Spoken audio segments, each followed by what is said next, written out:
எல்லா நண்பர்களே நான் கற்றுக்கிட்டது, என்னதான் சொந்த பந்தம் ஃப்ரெண்ட்ஸு யார் இருந்தாலுமே நீங்கள் எப்படி இருந்தாலும் இண்டிவிஜுவல் தான். எல்லாத்துக்கும் தெரிஞ்சு ஒரு காசு செலவு பண்ணாலும் உங்களுக்குன்னு தனியாக எடுத்து வச்சுக்கோங்க, உங்கள் சேஃப்டிக்கு. ஏன்னா நீங்கள் நாளைக்கு நடுத்தெருவில் என்றைக்கு நிறுத்த போகிறாங்க, எப்படி நிறுத்த போகிறாங்க, உங்கள் சொத்தையெல்லாம் பிடுங்கிட்டு நிறுத்த போகிறாங்களா, இல்லை உங்களுக்கு ஏதோ நடந்துச்சு நீங்கள் மட்டும் தனியாகிறீங்க, அப்போ உங்களுக்கு அது கிடைக்கலையா. இப்படி எல்லோரும் இருக்க மாட்டாங்க, எல்லோரும் இருப்பாங்கன்னு நான் சொல்லலை.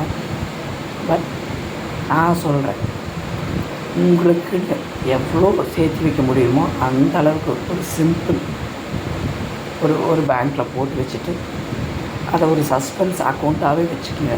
அது உங்களுக்கு பெரிய விஷயம். ஒரு பிஓக்கில் வச்சுக்கோங்க. நாளைக்கு நமக்கு எதாவது ஆகி போச்சுன்னா நம்ம ஃபேமிலிக்கு நாமினிக்கு போவோம், அது போகாமையும் போயிடக்கூடாது, அப்படி இருக்கக்கூடாது. உங்களுக்கு யூஸ் ஆகணும், அடுத்தவங்களுக்கு யூஸ் ஆகணும், ஆனால் சேர்த்து வச்சுருங்க. கடைசி வரைக்கும் எதாவது எக்ஸ்பென்சிவ் காசு சொல்லாதீங்க.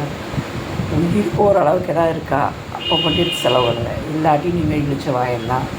அப்படி தான் இழிச்ச வாயம் நம்முடைய கடைசி ஒருத்தருவா இல்லைன்னா இழிச்ச வாயெல்லாம் பண்ணிட்டு அவன் மதிக்கவே மாட்டானுங்க. அது எவனாக இருந்தாலும் மதிக்க மாட்டானுங்க.